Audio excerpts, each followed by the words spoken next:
Good afternoon. How is everybody today? We have the stars of Kiss Me, Kate. Yes. Okay, thank you and good afternoon. Roundabout Theater Company continues their stellar season with a glorious new production of the classic musical Kiss Me, Kate, which features a stunning score by Cole Porter and a hilarious book by Sam and Bella Spewack. The production, which has received glowing reviews, has additional material by Amanda Green. It's directed by Scott Ellis and features show-stopping choreography by Warren Carlyle. So please welcome the company of Kiss Me, Kate. Kelli O'Hara, Will Chase, Corbin Bleu, Stephanie Stiles, and Amanda Green.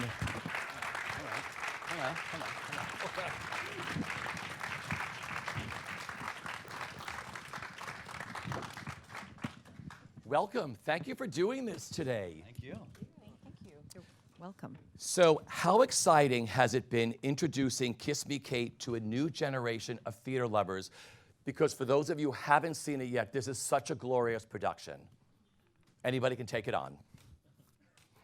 Thank you, Richie. Is this on? Kelli. Can you hear me? Okay. What's it? What was your question? No. What's it been like to introduce? No, I've got it. To introduce a new generation. I was just kidding. It was a little bit of humor to break up the situation.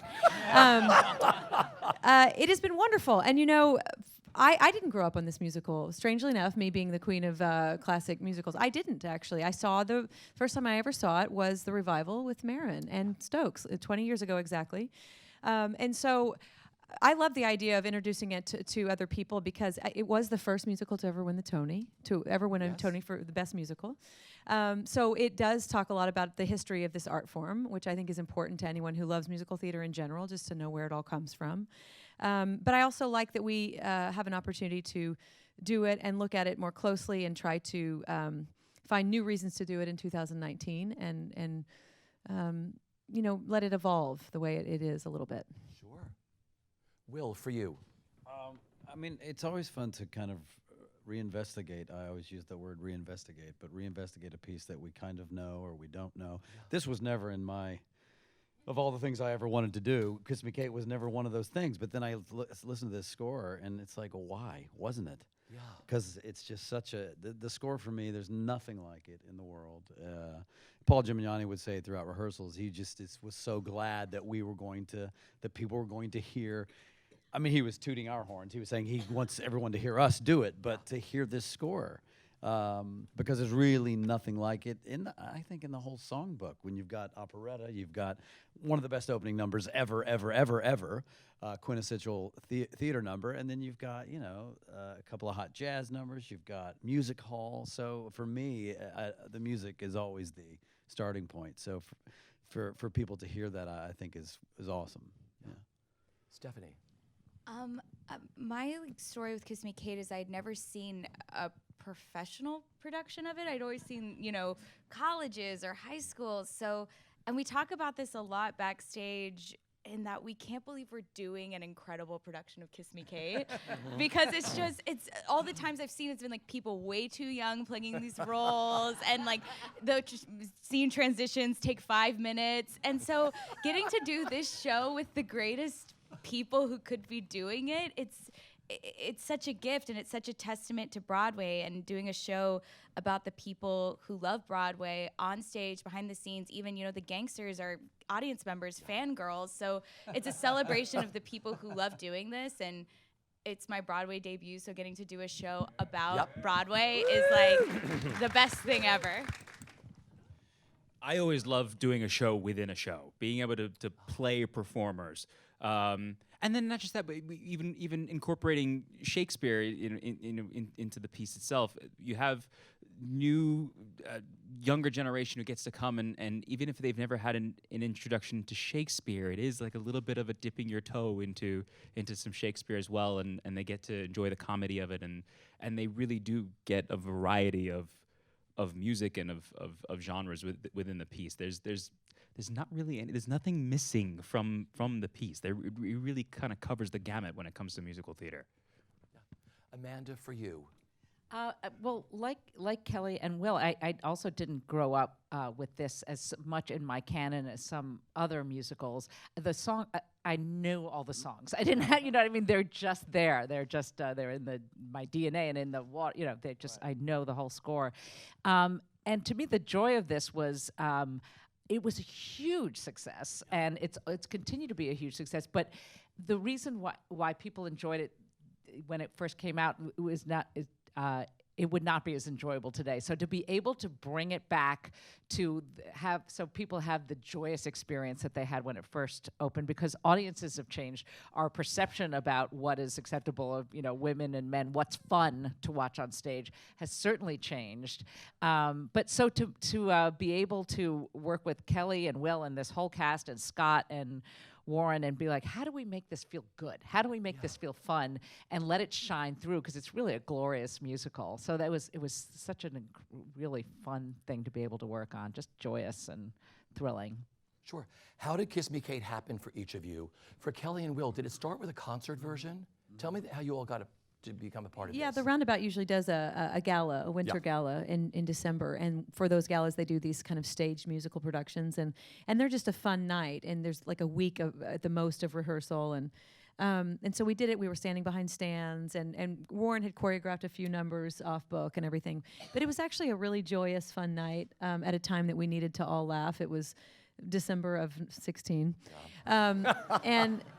And it did make us laugh, but then the thought of actually doing it again with the problems, we kind of did it as is, and so there were things, glaring things about it. Well, I don't know.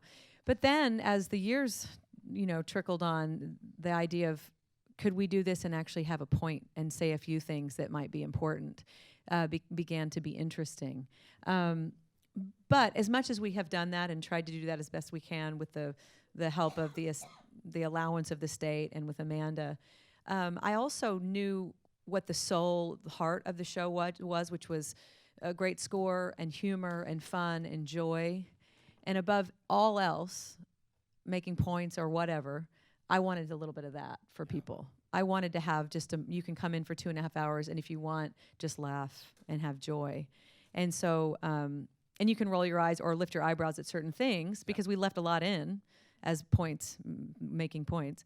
But the real thing I wanted in my own life, and also just to give others, was just some unadulterated fun. Beautiful. Yeah, and as she touched on, when you do the one night, one-off thing, you're not really investigating the piece. You're just singing this glorious score, and the things that are glaring, but you're just doing it one night, and then when they flip it and go, okay, we're thinking about doing this production, that's when you start the conversations. And for me, obviously knowing Kelly was attached, but for me, I just was like, okay, so what's the piece about, really? And for me, it's the love story. It's the same for Taming of the Shrew. I don't see how you do either of these pieces if you don't investigate the love that's there, wherever it is. Then it's kind of pointless, to watch the bickering on stage, the bickering off stage. That ship has sailed. And I think the text supports this love story. In our production, we have this little coda at the end where we walk off together. I don't think for a second the audience thinks, oh, everything's going to be hunky-dory. But, as I said earlier, I think they think they're going to throw plates at each other, but the sex is going to be amazing. No, but do you know, these people love each other, and that's real and messy, and I like real and messy. I like that. So that's the part I like about the piece. With the Taming of the Shrew stuff, that stuff takes care of itself, and we can make fun of Petruchio throwing a tantrum. We can allow Kate to not be a shrew and have this song about I hate men, whatever, and then the Lily and Fred stuff has to work itself out, and I think we've accomplished that. I think we're rooting for these two rather than going, oh, let's watch them have fisticuffs and be angry with each other. I think you're rooting for them. So that was titillating for me, and I was like, yeah, sign me up. I want to do that. Great. I auditioned. I got an email to come in town. I was living in Los Angeles. And I got on my first red eye. I wrapped shooting on a movie. It comes out in May. Go see it. Booksmart. Plug. SAG-AFTRA. Yay. Yeah. And then I got on a red eye, went to the Tonys, stayed up till 5 a.m. soberly, auditioned the next morning. I did 2 scenes and a song. Scott Ellis said nothing to me other than, you can come here again on Wednesday. And I said yes. Went back on Wednesday, did the same thing, but taped for the Cole Porter Estate. And then I did a 20-minute private by myself dance call with Warren Carlyle and the entire male executive creative team watching me. And I accidentally sweated my suction bra off, so I had to throw it out of my dress in the middle of Too Darn Hot, which I'm not even in the show. And I got a call the next morning saying I got it. And I booked it. So speaking for Scott Ellis, because he's not here, just so you know, he said to me, he knew as soon as you walked in the damn room. But I don't know if that's, revisionist. I'm just saying they I'll know. take I it. bet your suction bra was the real. Yeah. It was the most lowest lame part of my audition was my bra falling off, so maybe that was it. I don't know. But it was great. It was a good time. Glad you're here. I'm obviously so excited to be here, so. I had actually just finished working with Roundabout about 3 years ago on Holiday Inn, and Brilliant, go right ahead. And Scott Ellis. Yeah. Scott Ellis had also come in and done some of the scene work with us. So I had worked with him before, and he knew my work. I was just talking with these two about it earlier. I found out that Scott Ellis was going to be a part of it, that Warren Carlyle was going to be a part of it, that Kelli O'Hara and Will Chase, and I think you had already been signed on as well. So what I didn't tell you guys was something else had come in at the same time. I actually got an offer to do a production of In the Heights at the Sydney Opera House. And it was going to be like a. Why are you here? Here's the thing. It was a. I mean, Kelly's good. It was a short run. More money. Again, you're preaching but to the here's thing. choir. So, but really, like that. It was. This is such a perfect example of I can go and do a production at the Sydney Opera House of something that I've done before, and it's so in a good way. Like it would be so cushy, and like I'd just go in. I would know everything. This would be. I mean, I get to go to Australia. I've never been to Australia before, or I can go and sweat my ass off. Tap dance on the ceiling. Tap dance on the ceiling 8 times a week in a Lord contract. But work with Kelli O'Hara and Will Chase and Stephanie Styles and Scott Ellis and Warren Carlyle. Obviously, I chose the latter, so. We're glad you did. Wow. Holy crap. And Amanda, you had worked with Scott and Warren before, right, on the 20th Century? Yes, but my story's a lot like Stephanie's. I had Tell a lot. it. No, I'm just kidding. No, I worked. Scott had me work on the 20th Century, which was a musical my father wrote, and he asked me to look at one moment in the show and come up with a different lyric concept for it. And I had the time of my life working with Scott Ellis and Warren and Kristen Chenoweth in that production was just spectacular. And so when he called me, I mean, I said yes before I even knew what it was. I was just so excited to get the phone call. And Scott and Warren and Kelli and Will and this whole cast just thrilled me. It scared me to do that. I have not written the book before, so I was really happy actually to have that opportunity because it's similar to writing lyrics, and you have to solve the puzzle and go through, and so I wasn't that daunted by that, but I was scared of Kiss Me Kate, and they were talking about billing. I was like, maybe I'll just have none, in case it all falls to shit. No, but it was a really exciting and a slightly scary offer, but one I definitely could not refuse. I love that. Well, we'll go back to Scott Ellis for a minute. You are working with one of the most sought after and respected directors working in this business, of course, Scott Ellis, their director. What makes him such a great director to work with? He listens. I was going to say the same thing. He He listens. listens. In fact, I can easily say that because it was one of the first things I noticed. I thought, I think he's just hearing me. I think he's just listening, and he's just sitting there, and he would wait. There's a patient. There's a non-patience about him. Like he's always chewing on something, and he's always got his hands going, and he's constantly. But there's also something where he just waits a minute, and I would say, I'm gonna do this. Okay. I'll do this. Okay. And then later it might be, let's try this other thing or whatever it was. But everything seemed to be valid. So that by the time we were really going in to actually make changes, we all had the sense of his own security in us, that then if he makes changes for us, you don't think, oh, I'm terrible. You know, you just think, oh, we're a team here, and he's going to, you know, he's going to just lead me in my best direction. So literally. So he's pretty extraordinary that way, that he kind of lets you bring your human aspect to this show and trusts that. And then when he has an opinion about it, you know, it's like if I teach, I love to teach in a masterclass style the most, because I like to see what you have first.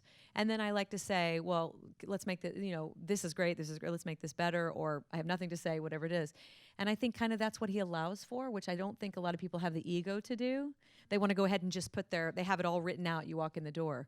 There didn't seem to be any of that. And he also was willing to, you know, share that table with Amanda. Amanda, what do you think on this? I would go home from No rehearsal ego. and I'd say to my husband, I've never felt so listened to in my entire life.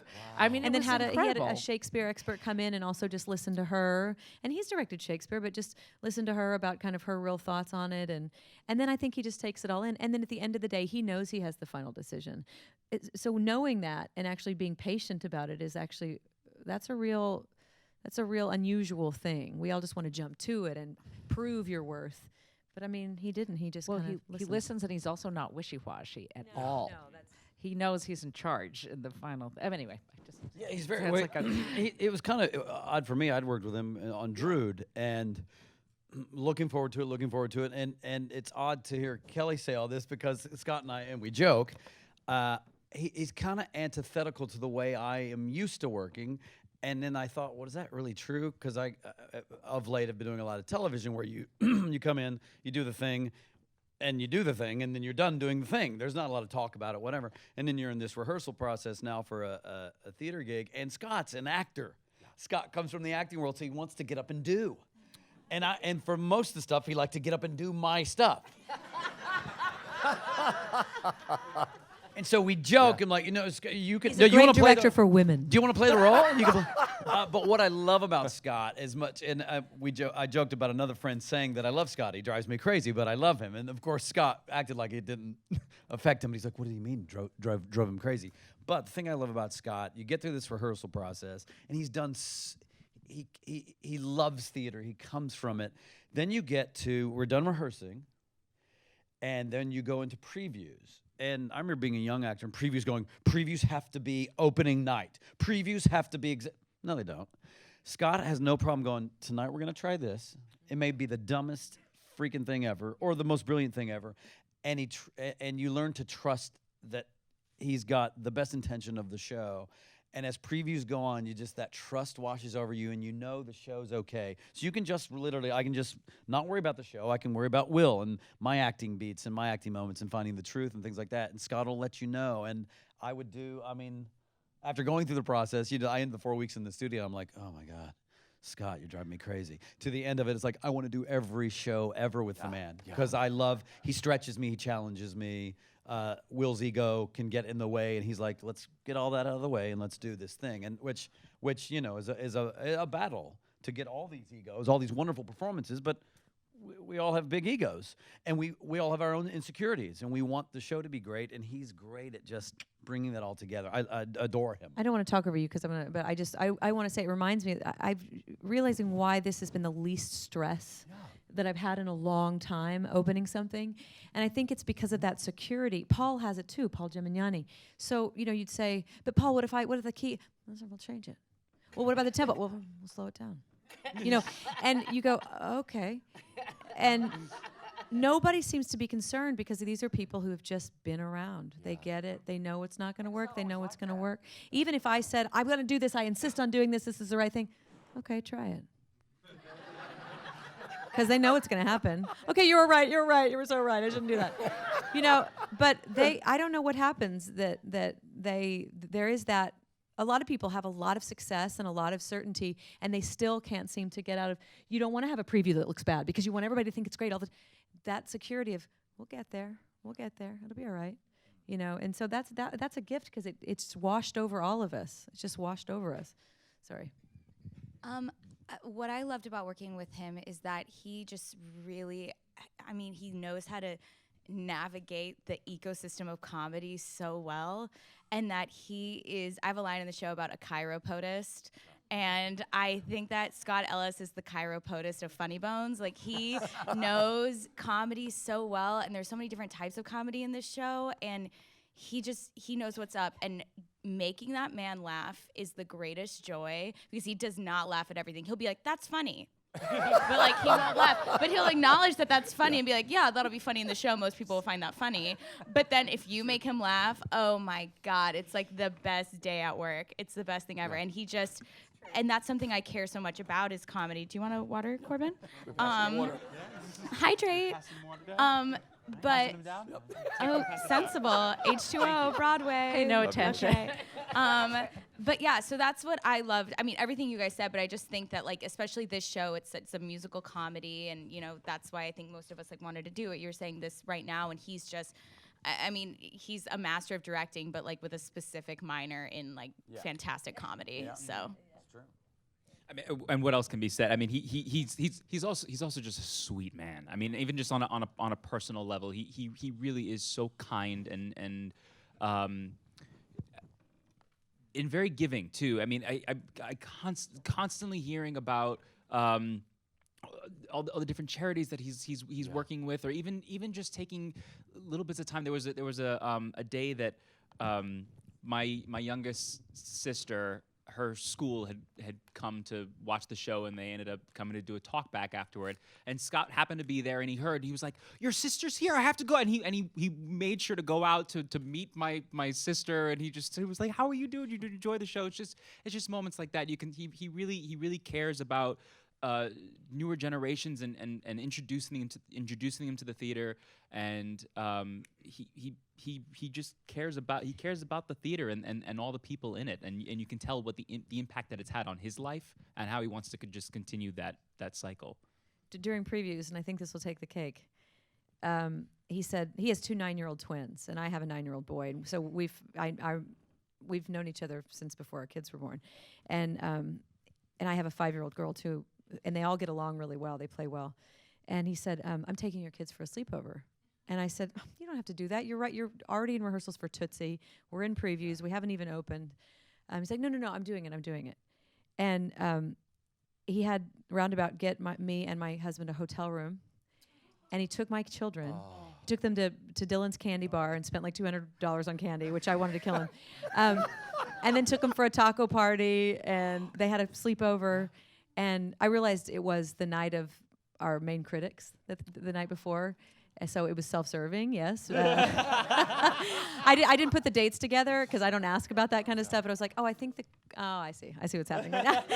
But he did. He took my children and they did a sleepover together. So that's who he is.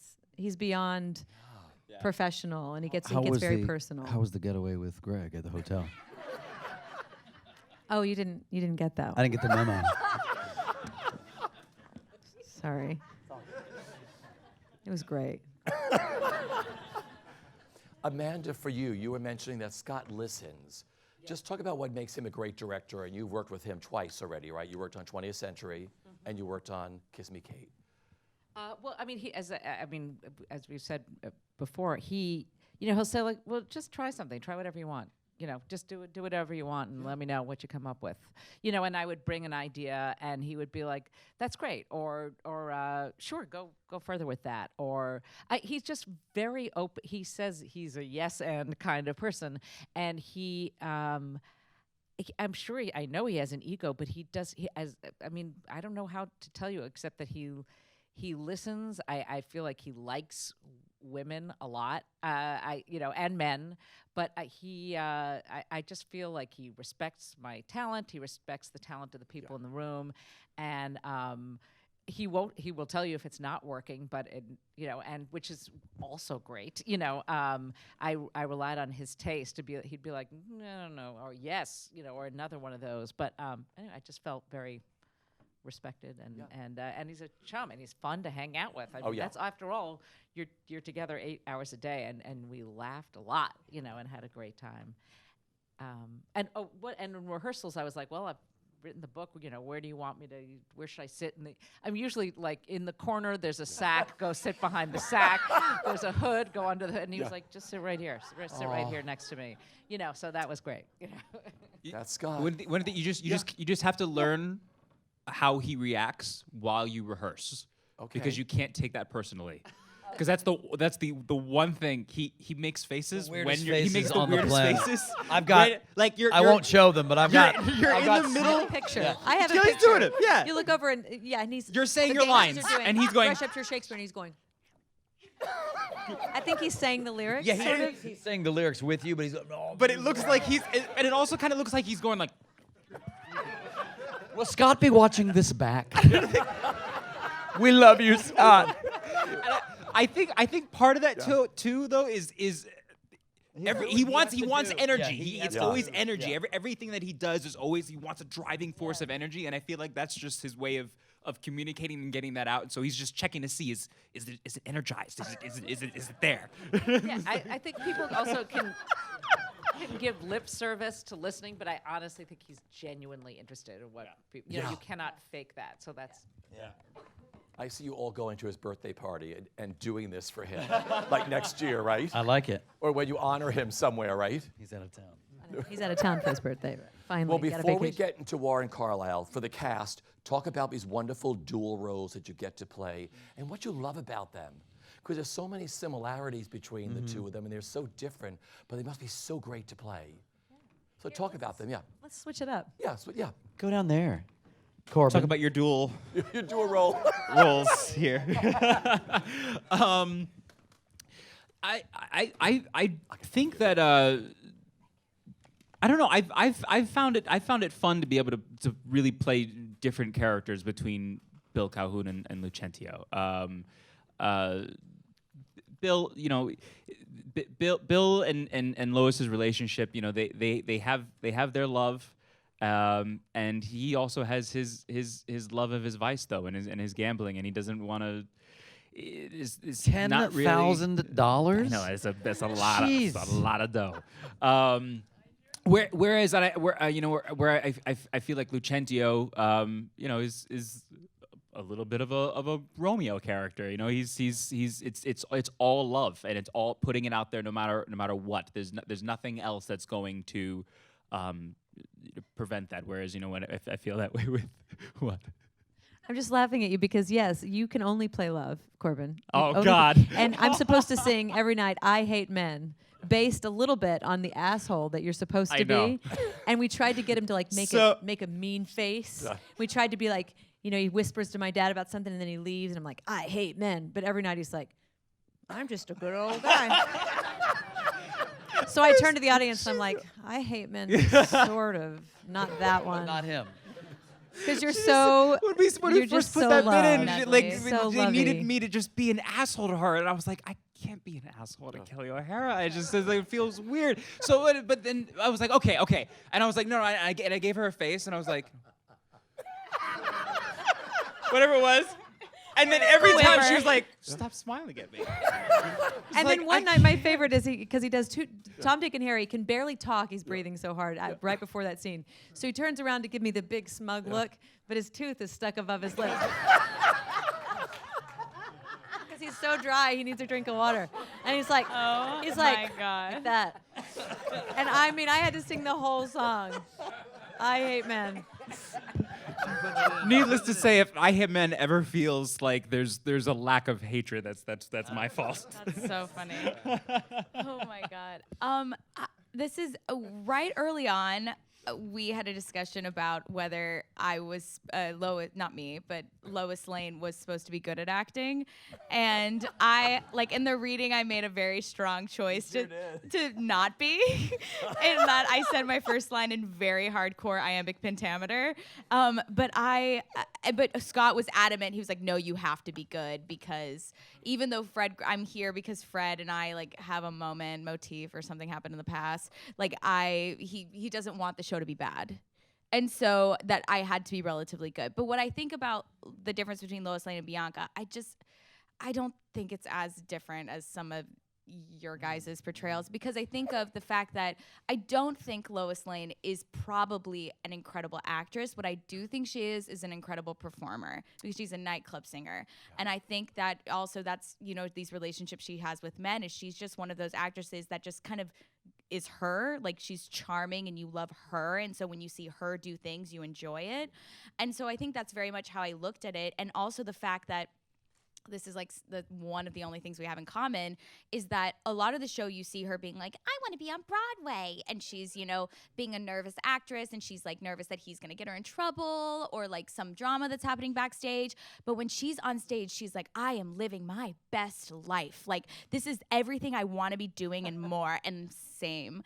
And so whenever like I am Bianca, I do feel it's just like Lois Lane killing it. Like, she is like, I am on stage and I'm gonna act so hard and I'm gonna be great. So yeah, I think about Bianca and the fact that she has all these guys, but that's also Lois Lane. And yeah. You're playing three people. You're playing yourself.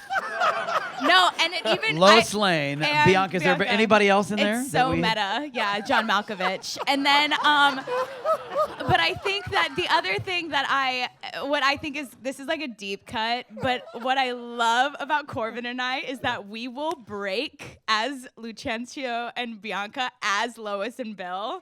So like, we will be doing a scene in Shakespeare, and then we're like, tee-hee, we probably just did it backstage. And no, it's deep. Yeah. I want to see the show now. Well, watch the wedding. So I would say watch Pavane, that wedding scene. So, because it's right, Bianca happens, and I jump on him, and we go into his dressing room, and the next time you see us, we're getting married, and we're like, I never thought of that backstory. thank you. Will Chase? Oh, me? Okay. Not nearly that interesting. Scott and I, early on, when he was asking me to do it, I kept saying, well, I want to find the differences, because every production I've ever seen is the same, meaning the Petruchio is the same as the Fred, and it's all about the fighting and all that. And I said, well, the love story's got to be at the forefront. We have to believe these people are in love. And so I said, is Fred good? What's happening?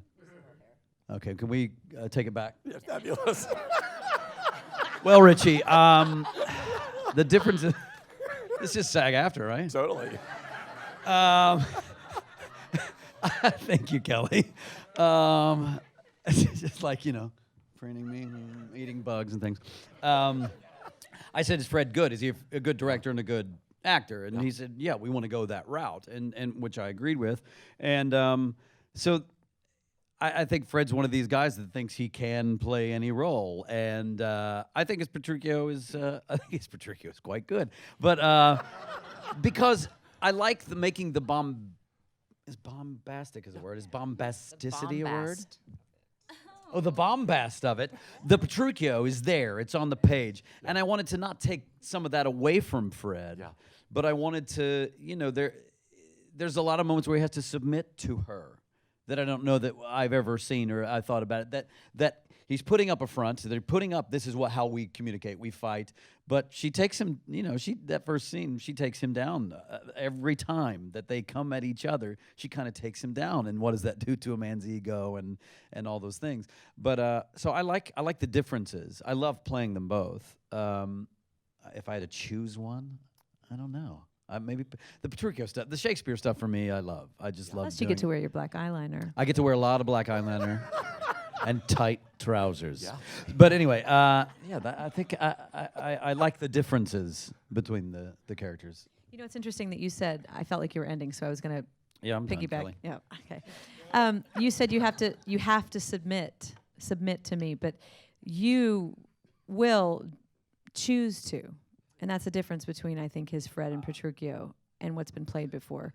I like what Will has done, because this has often been played in that very reason why people worry about this show. That misogyny, that I know, everything. And as I've said to you about you before, Will has 2 grown daughters who are like, Dad, be woke right now. And, Fred does love Lily. we're not together. You have every right to do whatever you want, with Bianca or otherwise, or Lois or otherwise. But there's a part that is more approachable and kind of even and and balanced with the two people, I think. I mean, I'm hoping that's what I feel and that's what I want. So that by the end of it, when we don't say I'm ashamed that women are so simple, and I don't say that I'm ashamed that men are so simple, but we say I'm ashamed that people are, and that we fight, and that we want to be in charge, and we seek for rule and supremacy when the life is everything's going to go away. We're going to lose everything anyway except love. So why don't we spend the time we have here trying to love and stop arguing. Thank you, Amanda Green. And so that is based on two people who, although totally at odds with each other, ego-wise, and some of you saw us in the green room, we do this in real life too, the actual mutual respect is there, and it's safe, and it's clean, and it's respectful. So we take each other down a notch because we're hurting, but the real kind of balance is there. But to answer the question about the characters, I feel like Kate is my strong character. I feel like they are different, incredibly different. I think Kate gives Lily a voice. I know actresses. I'm one of them. I know women in love. I know women hurting. I've been one of them. I want Lily in this moment to be in a place of great uncertainty. She's coming back to the theater after how many years? I don't finish the sentence. I mean, I know the answer, but whatever. What is the answer? Well, that's for me. And then, no, it's not. Tonight, it's not that I'm going to deep. look It's her not right that in the deep. face. It's not that deep. And I'm going to let you finish the The sentence. point actually. is that the point. I'll let the line go on. I haven't been in the theater for. It's going to happen. Anybody coming tonight? You know it's going to happen. Now everybody is. No, but I mean, otherwise, if she was in a different place, she wouldn't be acting out so much in the beginning. First of all, the way that Warren, and we'll get to that, but the way that Warren and Scott wanted that first number to be, for me, was enough to make an actress break down. And I did for the first few weeks, and I still often do during the show. Whether or not you get it at all, to enter a theater, it seemed, to me, it was embarrassing because it seemed too presentationally all about me. Until I started to think about it in a different way, which was, because I'm looking at a real audience, it feels like it's so I can get entrance applause. But if I think about walking into that theater with no one in that house, but I'm looking at what it looks like to be, the way I feel when I step onto an empty stage and look at empty seats, it's my life force. It's the blood that runs through me. I mean, I could cry right now thinking about it. So they gave me that entrance to welcome me back to the theater. And the thought of me leaving the theater for any amount of time, it hurts. The only reason we do it is because we want a better schedule and a little bit more money. But most of us just want to be here. I can promise you, most of us. But anyway, the point of it is I think Lily is in a place of lying to herself about how she feels. Yeah, I'll come do your show. We'll get more people in the audience. We'll get the backing for it because I've become a movie star.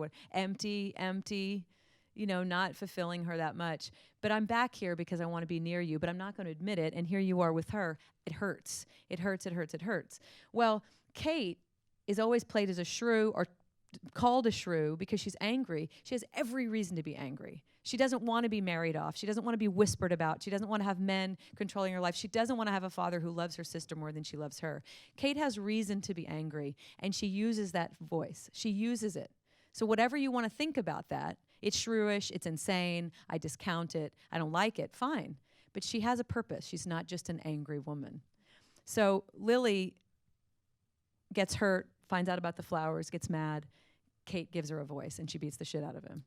Yeah. And that's how I look at them. They're very different people. Yeah. And actresses can be strong, and Lily will go through periods and has where she feels really good about things. But we must understand that when she starts this particular show, she's not in that place. That's why it's so sometimes hard for me to come in with a very, as I'm noted, meaning I've been given notes, take in this, be a diva.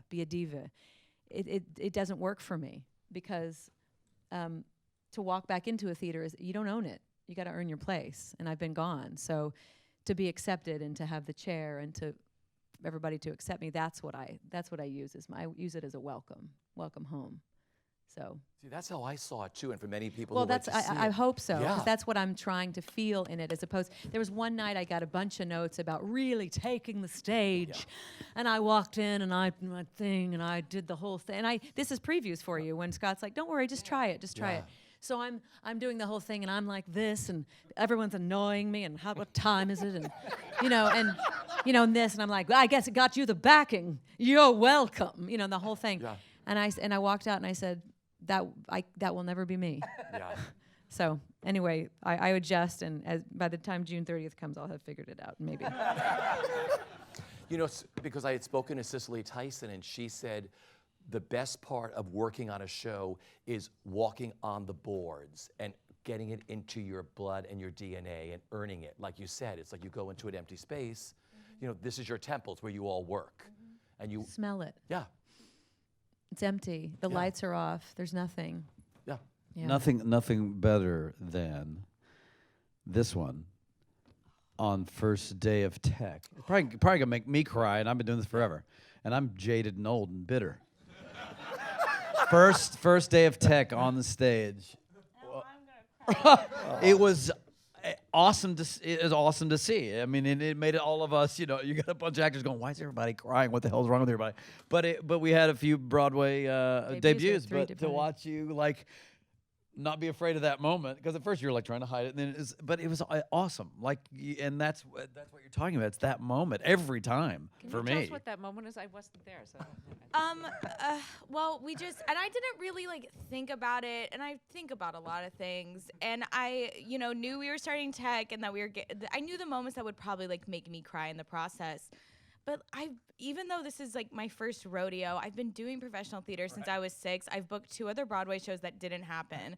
So at this point, I knew we were walking on stage for tech, and we truly just walking on stage. I'm halfway in a costume, and I just look out. It's what Kelli was saying. I look out the empty Studio 54 with some desks and laptops of people in tech, and I just was like, I can't believe after all of this time that I am doing a Broadway show and I'm gonna cry. But it also goes back to we're so lucky to be doing this show about these people and doing this.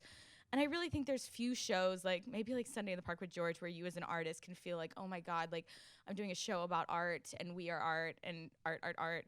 And the thing is what Kelli was saying about her imagining she's walking to this empty theater every night. I can't believe that my character walks into a theater for the first time and is like, wow, is this what theater's like? And I have those same feelings, but then the moment that we all make these entrances, but that we get to watch Kelli enter a stage and just we love her, and I've always loved her. And so just getting to see you walk on and take in it is your home, and it's your natural habitat. And so, and just getting to be there for the first time with you, and just we're feeling these real things. And my choice is to like you in the show, because even though I had a moment with him, I really want to be you. And so seeing you, I get to see that. We have Lois Lane. It's a different Lois show. Lane. It's a different show. Yeah. but it's just it's such a magical moment, because you're coming onto Broadway and Kelli O'Hara's back on Broadway, and it's the best thing ever. And us getting to have that natural reaction every night to her, it's Sweet. it's the best thing ever. You're my spirit animal. Oh my God, no. She has this moment in the show when I go over, and it's right after she has the little thing with Fred where she grabs him and says thus or whatever it is. But I go back over to her, and she goes, "Oh, hey, Miss Vanessa, I like your pearls," or whatever. And I do this thing where on purpose, so I'll get the reaction, I'll go, "Thanks," or I'll give her a and walk off. And I hear her as I'm walking across the stage, "Oh, okay, that's okay. Well, I'll see you later." Every night. So I try to make it as rude as possible, so she'll go, "Well, I didn't mean to say what I said, what I meant to say." Yeah, every night. It's know all these hysterical. things. It's hysterical. I want to see the show. And it makes me laugh every single time. Every single time. No, it's so fun. You're Yeah. so fun. Yeah. But Yeah. talking about theater history you're working on this show. Your entrance, your hat that you walk in. Explain to the people who don't know what that hat is. Well, here's another thing, and now I'm going to cry. Yeah. Sorry, I didn't know this was such an emotional day. I'm walking in the door to say hello to my natural habitat. And I'm wearing Maren Maisie's hat. Yes. And when I saw so when I moved here, it was 1998, and I met somebody who was the assistant company manager for Ragtime, and I went to see Ragtime 8 times because he would call it like 7:55, and he'd say, I have an open seat. So I'd run down and I'd watch it anytime I could get a free ticket that fall. And I saw in her, this is why we need lots of different people playing roles, because we need a lot of representation for young people to be inspired. Because I had some. I had it all my life. I'm one of the lucky ones, and now we need to make everybody that lucky. But I had Julie Andrews and Shirley Jones, but then I had Maren Maisie. And I was an opera major who was trying to find my place. And I heard her sing, and I said, I can do what she's doing. I can aspire to do what she's doing. And so the next year I went to see this, and it was an operatic thing. Even though she sang it, now I know she sang it lower and did all these things, it still seemed operatic to me. And I thought, everything she does is what I want to do. And then we became friends, which was another dream come true for me over the years. So to then walk through those doors and paying homage to her, but she entered in Kiss Me Kate in that same hat 20 years ago. So I'm wearing it as I enter. And then when we fight over the dress, if you haven't seen it, we fight over a dress. That's her dress from the finale of Kiss Me Kate 20 years ago. So we have her with us in that theater, in that space. So whatever the audience is taking from it, for us, it's filled with a million layers of emotional story, because that's who we are. We're people who want to feel a lot of things. And so not only am I walking in to take in this home of mine, which I'm so lucky to be able to say that it's been my home, but I'm actually carrying a piece of her with me because she's the reason I'm here. So that's pretty cool. That's beautiful. And what's really full circle too, I think, is that when we do fight over that dress, that's nowhere in the script. And that was Kelli. We were thinking about what to do for this entrance, and Kelli thought, like, maybe we could be fighting over a dress, one that like obviously is Kate's. And so that was never part of the show, and that's just a serendipitous moment of something. Yeah, because when they pulled some pieces of Maren's, they showed up with a dress and the hat. And we had already choreographed fighting over a dress. So that was weird because that wasn't in, like she said, in the script. So it was pretty cool. Weird magic. She's with you every night? Every night. Yeah. Theater magic. I just love the history of this. We have to get to Warren Carlyle. I mean, there's your amazing choreographer. Let's hear it for Warren Carlyle with his show-stopping musical numbers. I mean, it's one after another for those of you who have not seen this. From the second you walk through that door into another opening, another show, to everybody on this panel. It's the reason to see the show. Yeah. Hands down, the choreography. What was his process like with each of you? Because Well, let me talk about my big dance number before we get to Corbin. No. Corbin, go. As I said before, one of the biggest reasons why I took this job is just knowing that I was going to be working with the giants that I'm working with, and I had never worked with Warren before, and obviously his reputation, it is pretty phenomenal to work with that man. He has visions, and they're not necessarily humanly possible. And it doesn't matter. And you have to do them. And it doesn't matter if your arm doesn't bend that way. Fine, you'll figure it out. And it's so interesting because everything he does is with a smile on his face and with so much positivity. And he asks the impossible of you. And he goes, you just do it. Just do it. You could do it. I'm like, okay. And then once you figure it out 10 more times.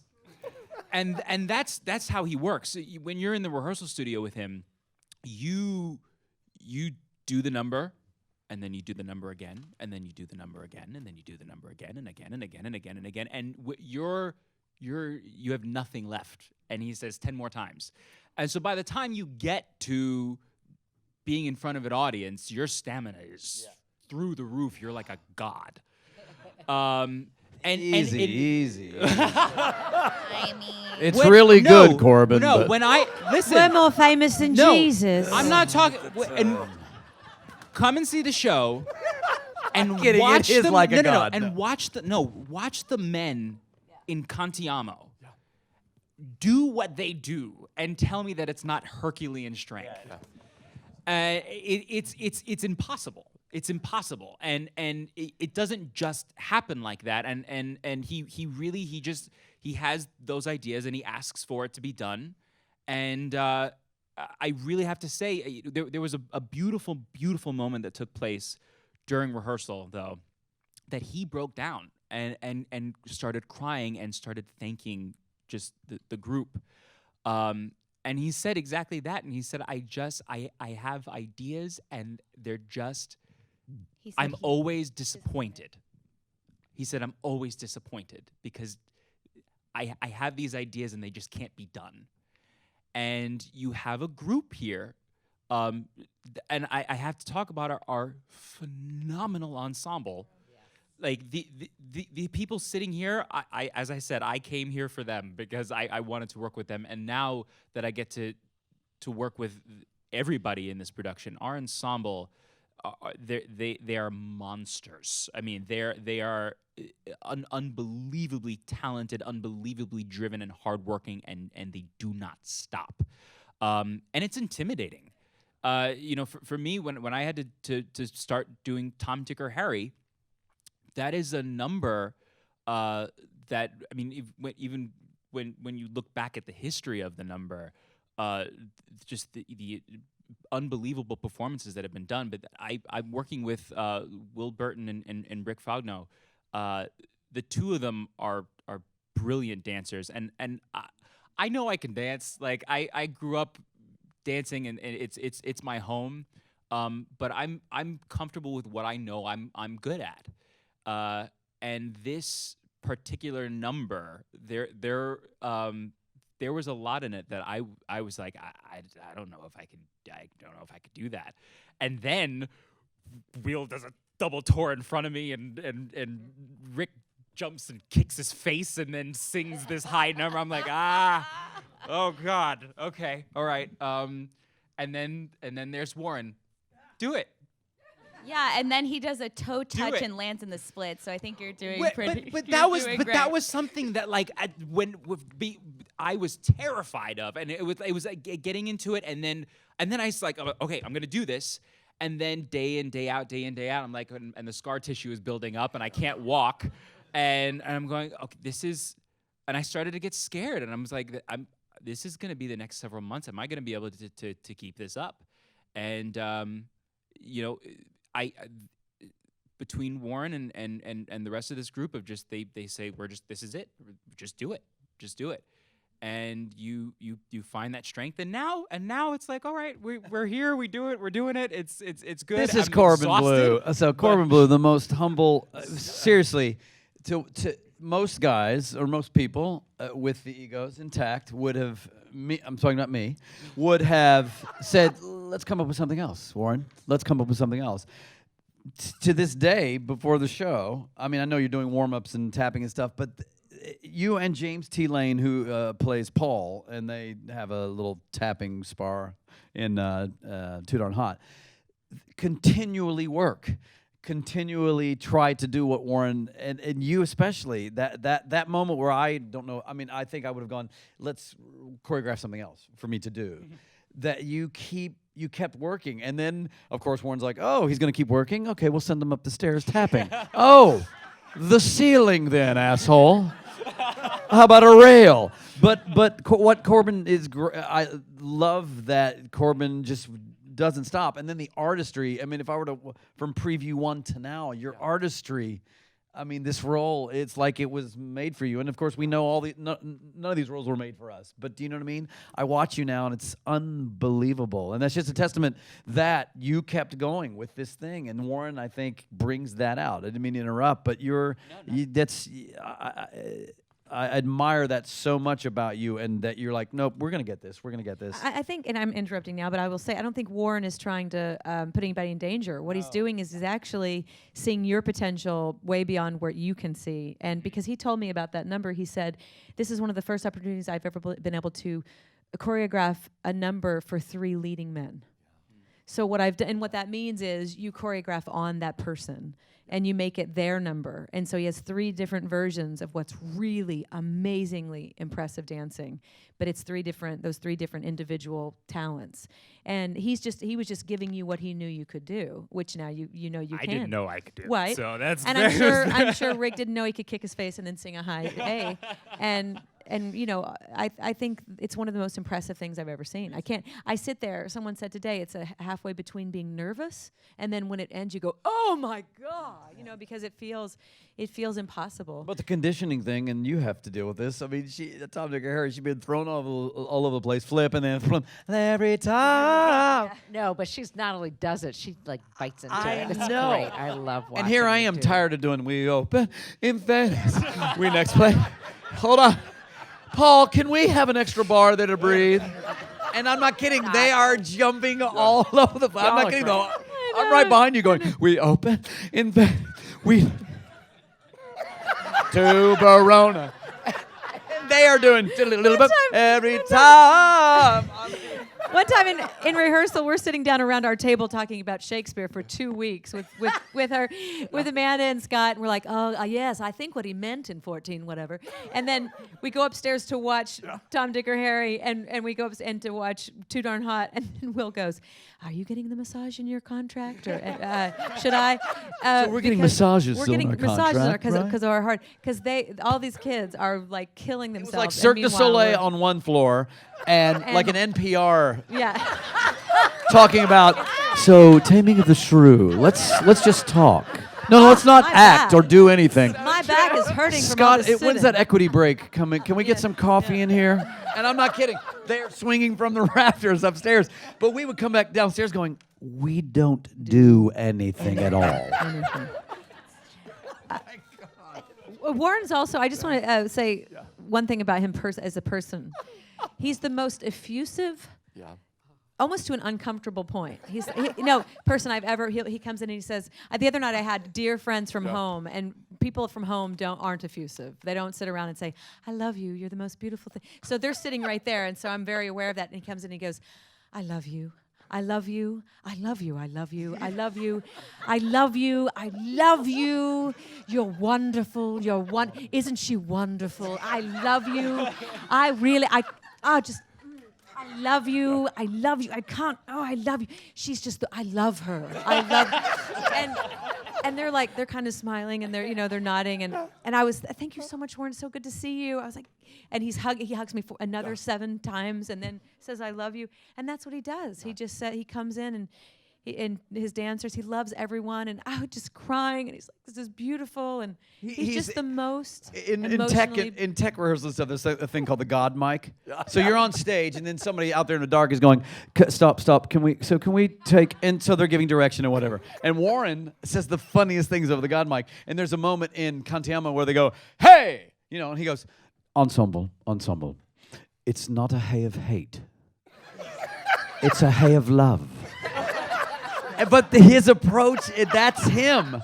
That's him. Everything is this. Yeah. It's not a hay of disdain. No. It's a hay of love. And he'll say, he's got different, for all the things they do in Too Darn Hot, like, da-na-na-na-na-na, he'll go, wow, da-na-na-na-na-na, wow. Or, what's the one that goes with this one? Oh, yeah. What's the thing he says? He says, I don't know, but my favorite one is when James goes in the front and he goes, "Where's Papa? Where's Papa? Oh, yeah. There's your Papa. There's your Papa. That's it. Where's That's it. Papa? And he's walking. Find He's your like, papa, there he find is. your papa, find your papa. He narrates the entire. And Expensive, and it's funny as expensive. right. Ladies are expensive. Oh yes, ladies, you're very expensive. Ladies, expensive. You're expensive. You're expensive. So all of a sudden the ladies get taller and they stand straighter. But what it all comes from for him, all joking aside, is he's an incredible storyteller. Everything is based on story. Everything is story. It's not because I have great dancers, I'm going to make this really fucking hard choreography. It's all based on story. He talked to us. He said, what Broadway, because this is a show about a show, what Broadway shows up until about 1947 were happening. What's the choreography? What can I lift? What can I pay homage to? What can I create so that it looks like it comes of the time? It doesn't look like, well, they wouldn't have done that move or that. And it's all about what the dancer can do or what I think they can do, and then the storytelling. And that's why he's great. And you know how we're all standing there, if you've seen it, in the beginning, we're all coming onto the stage to prepare for rehearsal. During that number, it's like a passage of time through another opening. So you have the lady with the wardrobe card, and you have the two guys over there talking, and you have the dance captain saying 5, 6, 7, and at any time, and dancers aren't often called to do this, at any time he'll say, Rick, what's your story? What are you saying? And Rick will turn and say, not to him, but he'll say, Sally, why can't you? I mean, there's nobody named Sally in my show, but whatever. I'm going with it. I'm going. Yeah. I'll be Sally.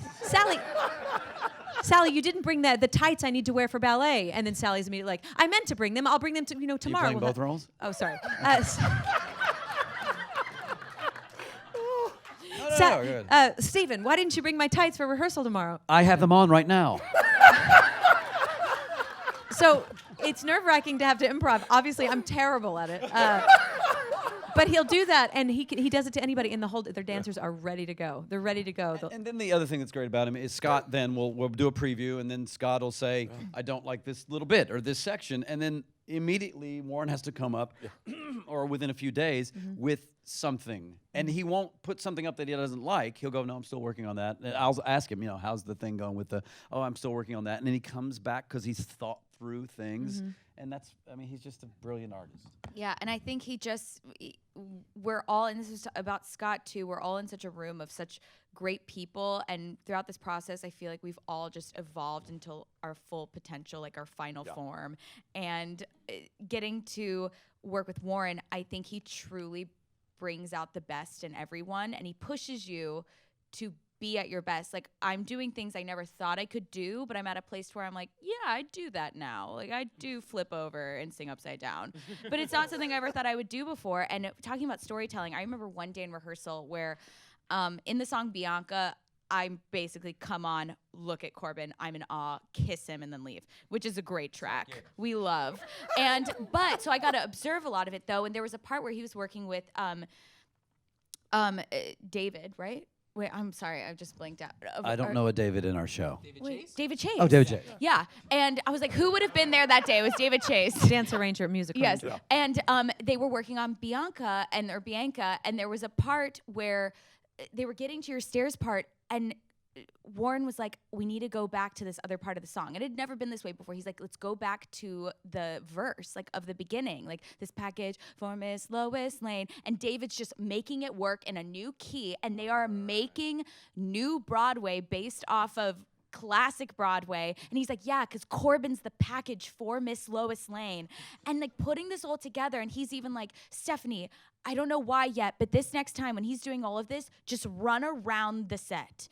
And I was like, got it. And then later he's like, yeah, because he, in his mind, saw Corbin going up these stairs dancing. And then he's like, I see you coming down. I don't know why yet. And then later he's like, oh my God, of course, you're getting the package to show him that you don't need the Tiffany box. You just need his love.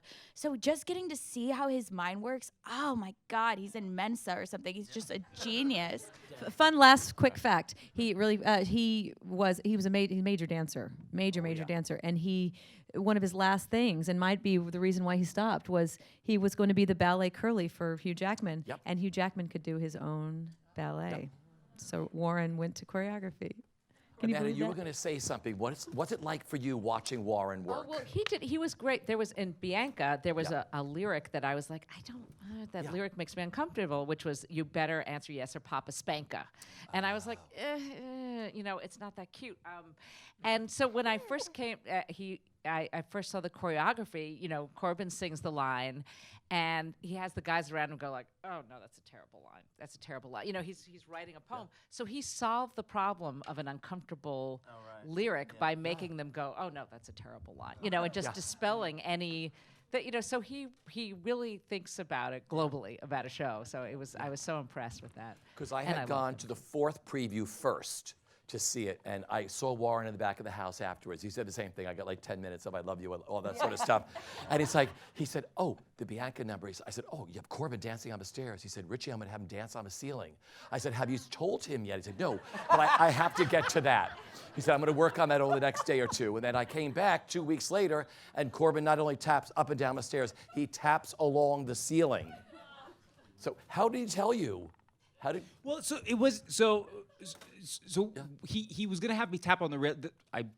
The ceiling was actually my fault, and that's why I have to do it 8 times a week now. But he knew that he wanted. So we took a field trip earlier on to when they were actually building the set to the warehouse, because outside of that, in order to dance on the stairs, and there's no stairs to dance on in the rehearsal space, so we just had, you know, tape marked out in rectangles to make stairs. So we didn't really know what we were playing with until we went to the warehouse and actually got to, you know, it was an unfinished set. It wasn't painted yet. There was, but there were 2 bars on the side that I got up, and he was like, "Can you like Spider-Man and jump around the?"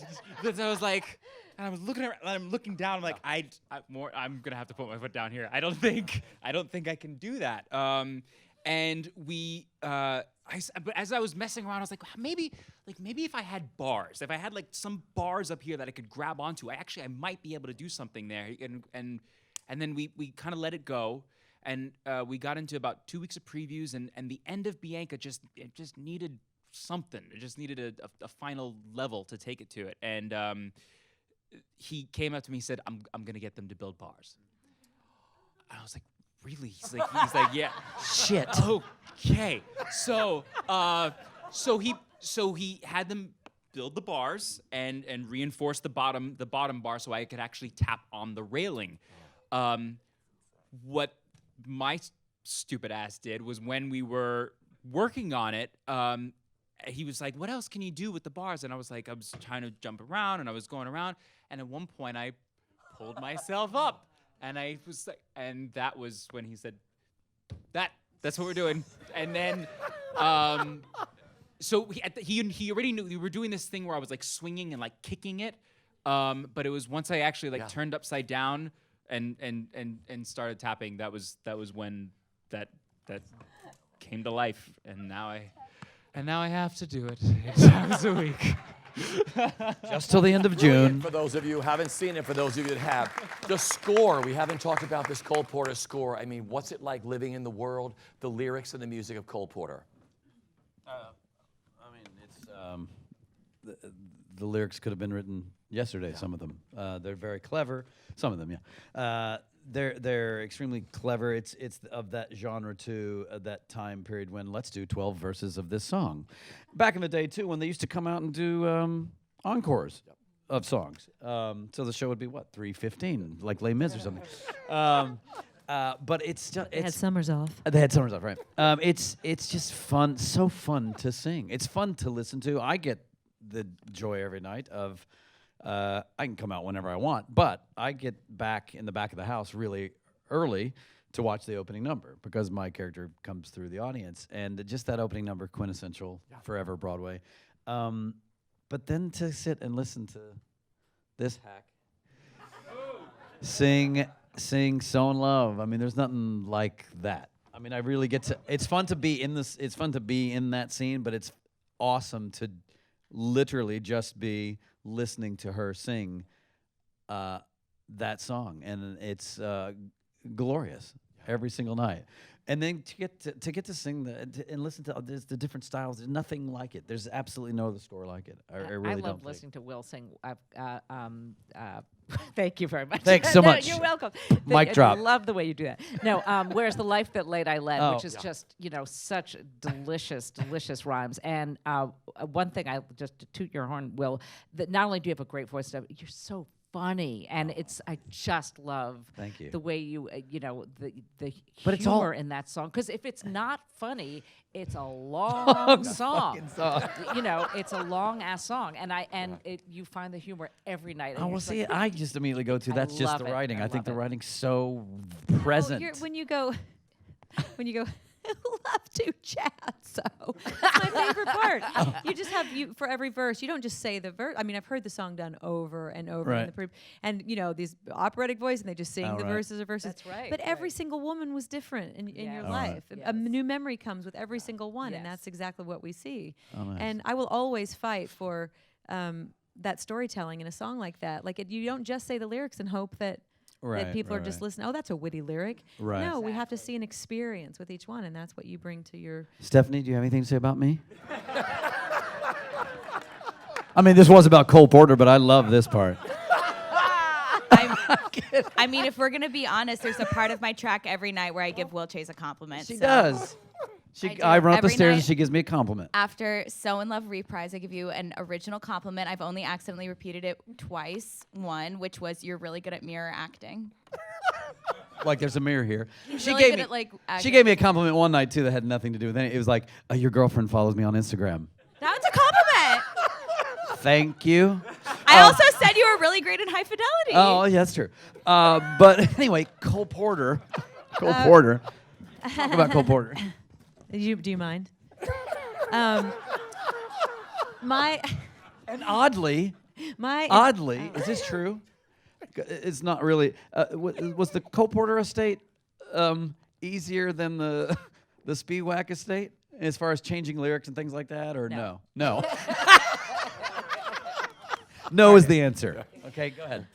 Oddly enough, even though I feel like I've heard Cole Porter songs all my life, but my introduction to this score and other Cole Porter songs was I was doing right after Pajama. It might have been Pajama Game or South Pacific. I did a tour with the Boston Pops, and I told this story. But I arrived for them to say, "Oh, I know this man." He said, "I know your voice perfectly.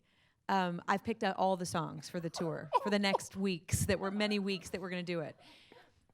Anything Goes." Always True to You, Darling, My Fashion, Tom, Dick, and Harry.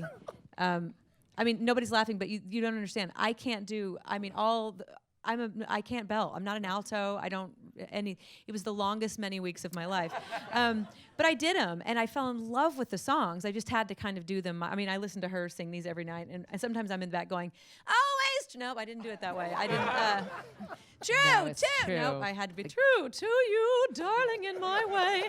I mean, I was younger, so I did it hopefully better than that. But the only one they did have was So in Love, and it was in Marin's key, and that's the only one they said, oh, well, we can lift that into the original key. We'll take it back to the original because we do have that chart. You can't change charts at the last minute. It's very expensive. And so I did the whole program, including other songs from their shows, like Anything Goes. Times have changed. But So in Love, my introduction to So in Love, and I said, and then I did the same program with Marvin Hamlish, and I did it out in Seattle and stuff like that. And So in Love became, the way he conducted that song, that became, I said, this is something I can sing for the rest of my life, and I will. And so I was very excited about. And it's so funny to put it in this part of the show because it's so early on. But somehow we've made it, because we come at our relationship, I think, a little differently. I'm ready to sing that song. In the reading, I remember it was laughter, laughter, laughter, so in love. It didn't make any sense, but we found a way. But his songs are, they're witty, they're amazing.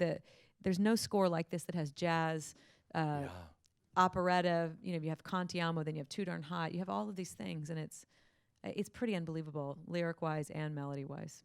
Yeah. For Stephanie and Corbin.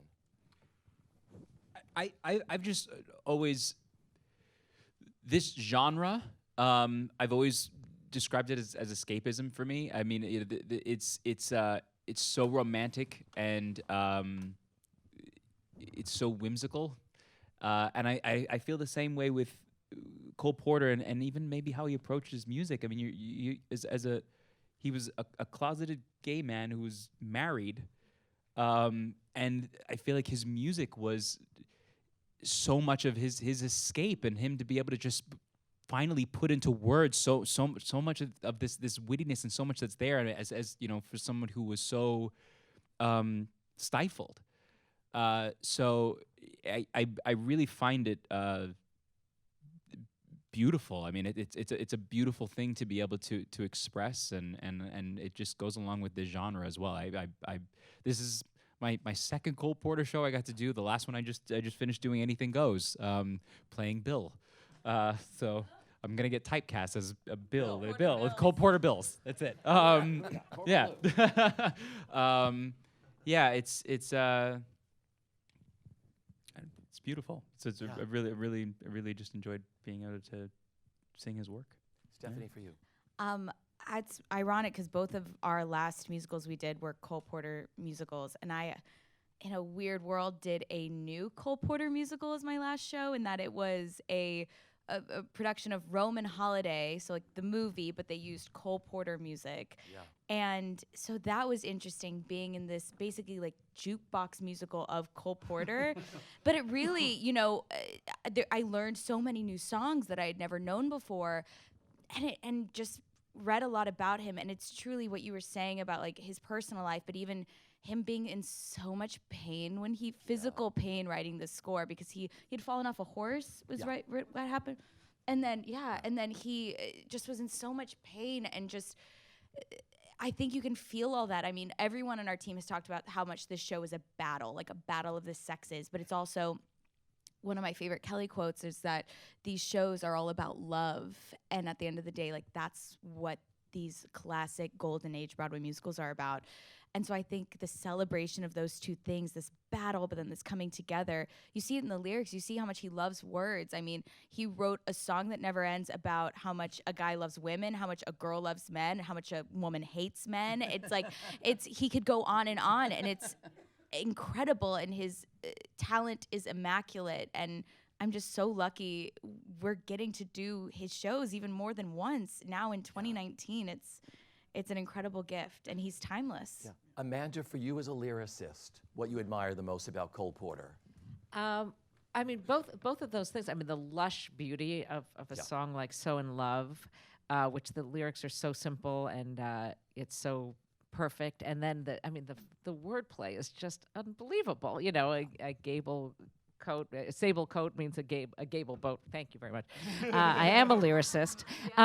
You know, I mean, and as I said, the pretty itty bitty pitty. I mean, it's just delicious, so witty and fun and full of vitality. And yes, he was going through all this pain in his life, but what a joy he brought, you know, and it brought joy into his life too. So that was great. I mean, he just is so full of it's immaculate, or what, you know, perfect rhymes and delicious, and his tunes are just beautiful and fun, and you know, so he's an incredible songwriter. Yeah. I had a great connection really quickly to a lyric of his where several years ago when my daughter was born, my mother-in-law had passed, and the wildlife refuge my father-in-law's interested or does stuff for, we released these bluebirds, and bluebirds became this symbol for us, for my baby, for the loss of my mother-in-law. It all was intertwined, and there's this lyric that is something like, and you'll know it better because it's from Anything Goes, be like the bluebird who is never blue, for she knows from her upbringing what singing can do. And and it's the basis of a song that I wrote for my daughter called She Sings, and about, of course you're going to be blue, but it's something like that, and all of that makes sense to me, that he was looking for that little lyric, which I think is sung more like, "We like the bluebird," who or whatever. It's not even, but that right there, it's a throwaway, and yet for me it pierces my heart, because singing has always been my medicine, you know, and that's his lyric, so that's his idea. So I see a bluebird, or I hear music, or That's beautiful. yeah. We have like 2 minutes left. I want to take one or two quick questions from the audience. This is for Corbin. Your dad's an actor, Yes. and you had worked with your dad before. Yes, yeah. I got into the business because of him. You know, he would take me when I was born. He's been doing it since before I was born, and he would take me to auditions in a knapsack on his back, and so I literally have been in front of casting directors since I was like a baby. And he, my mother also used to be used to act as well. She doesn't do it anymore, but he's been my mentor and my coach basically my whole life, and we did a few projects together. We did a couple of Disney films together that he actually played my father, and then we got to produce a film together too that we got to work together, which was really cool. Yeah. The final one is, what is the best bit of advice that you all live by? I mean, you're at the top of your game with your lives and your career. Like, what do you live by? What's the best advice that you live by? Can I just go off of what you just said? You say you're at the top of your game, which I disagree with. Really? And I feel like it goes into part of what I live my life by, and is that I never feel like I've won. I don't. The second I go, I'm good. I feel like I've lost. There's always something to obtain, and once you get to that next step, you're always going, well, what's next? And it is the curse of the actor and the performer of always, maybe feeling like you haven't quite reached it yet, or you're not good enough. And being someone, I have obtained a level of success, and there was a time in my life where I lived like a rock star life, like even during the High School Musical times, where it was like I couldn't go anywhere, and we performed stadiums like 70,000 people a night, like crazy. And even after that, I'm still always going, well, what next? What else can I do to fulfill the void? What else can I do to make sure I'm feeling like I have purpose? So yeah, I guess it's so much of it is not feeling like I'm at the top of my game. Yeah. There's always something. There's always something. Yeah. There's always something new. I never want to feel like I'm at the top. Yeah. I guess. Anybody else want to add to that? Well, being at the top. What else is there, Richie? I mean, no. Along those lines, I mean, such a different person than you really are. He is. He's like, I'm all jaded, but he's like the biggest sweetheart teddy bear. He he's cries the biggest every insecure. He cries like, my daughter today. She was so sweet. It is about it. For me, it's about enjoying that moment, whatever that moment is, and I have to remind myself, you get into this thing of, like you said, the next gig or the next job, and that's important to do that. But as I get older, it's about enjoying this night and this moment on stage, or I'm at home and enjoying this time, and life seems nice and longer that way. And I want to be 80 acting. I want to be challenged, and but as far as acting goes, I want to keep trying to find things that challenge me. But just being in the moment and enjoying that, whatever that is, I think is the key for me. Beautiful. Kelly, for you. Okay, I think that I would say I hear so much of what you're saying, because that's my personality too. I will always need and want to think I need to get better, and that will keep me going. But the advice I have is to have something besides this, because it can be punishing, whether or not you're winning. And sometimes if you're winning, it can be more punishing, because there's pressure there. There's, then I must do this, or I must deserve all of this somehow. But when you look in the eyes of your loved one, your children, your best friend, your oldest friend, the one who's known you since before anything happened, whoever it is, whoever they are that make up your other, when you look into their eyes, and they don't need any of that from you, but they need the real you. For me, it's my children, because they don't care anything about the rest of this. They could care less about it. And I will be doing something like this, where you're listening to you're listening to me talk, and I can get a real big head about it, and then I will have a child who looks at me and says, will you wipe me? Whatever it is. It's like they don't care who I am. And all they know is that I'm mommy, and it puts everything into perspective for me. It made me a better artist. Definitely, because the pressure of this ego, fulfilling it all the time, I got that, so there's a balance, and that's the balance is what is really important, so that we cannot lose ourselves. Beautiful. Stephanie, for you. I'm going to take all of this advice and just take it for myself, but I think something with Corbin said, I'm a big proponent of, dreaming big but working really hard. I think things don't just happen. And that was definitely my journey here today is, having those big dreams, but knowing that the road will look different than you think it's going to be. And I know there's a great quote where they say, keep your eyes on the stars and your feet on the ground. And that's something I really like to live by. Yeah. And that's a quote from Newsies. Thank you. Amanda, for you. God, I would be lying if I told you I had one thing I live by. It changes all the time. But I do think staying in the moment in the day and being grateful for what is in front of you, because we have, there's so many gifts that we have. Being in a rehearsal room with these people was just fantastic. Hanging out with my husband and laughing is fantastic. My being grateful for what's in front of you. Yeah. Well, I want to thank you all. I have known all of you since you all got to New York. I've seen you all in your first shows and everything else and listened to your music. I thank you for the most beautiful afternoon. If you have not seen Kiss Me Kate, go right across the street. If you've seen it, go see it again. The company of Kiss Me Kate.